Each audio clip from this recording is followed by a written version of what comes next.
In the final days of World War II, as Soviet and Allied forces advanced on Berlin from the east and west, Adolf Hitler, who once commanded the German army to sweep across Europe, found himself confined in an underground bunker beneath the Reich Chancellery Garden in Berlin. This unassuming entrance, akin to a public restroom, masked a formidable defensive system below ground, making it difficult for Allied bombers to locate. Hitler's decision to stay in Berlin and ultimately take his own life, rather than attempt an escape, remains a subject of much historical discussion. This article delves into the reasons behind his suicide and explores what his last days in the bunker were like.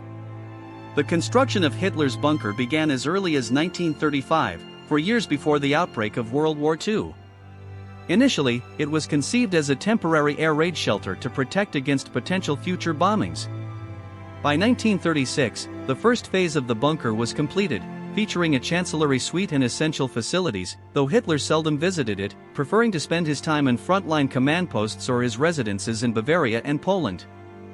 As the war progressed and Berlin faced increasing Allied bombings, the need for a more secure refuge became evident. In 1943, construction of the second phase of the bunker, known as the Führerbunker, commenced. Located 8.5 meters underground, it was built to withstand direct hits from the largest bombs of the time, featuring reinforced concrete structures and multiple rooms for various functions. The Führerbunker consisted of 30 rooms, including Hitler's private quarters, a conference room, communication rooms, and living spaces for his closest associates. Despite the advanced construction, living conditions were poor, damp, dark, and claustrophobic.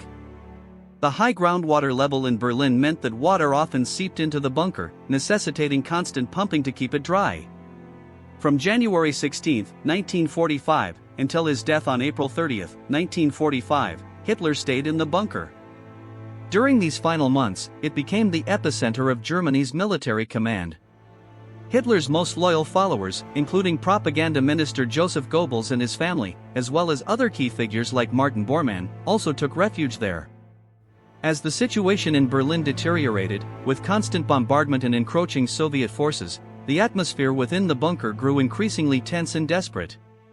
Hitler's mental state was reported to be near collapse, with accounts of him issuing irrational orders and frequently raging. Several factors contributed to Hitler's decision to remain in Berlin.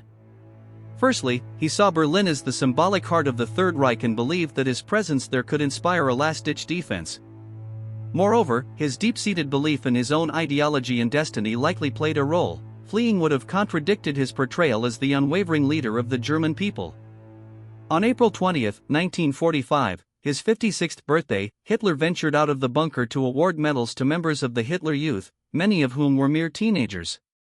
This event marked one of his last public appearances. By April 21, Soviet tanks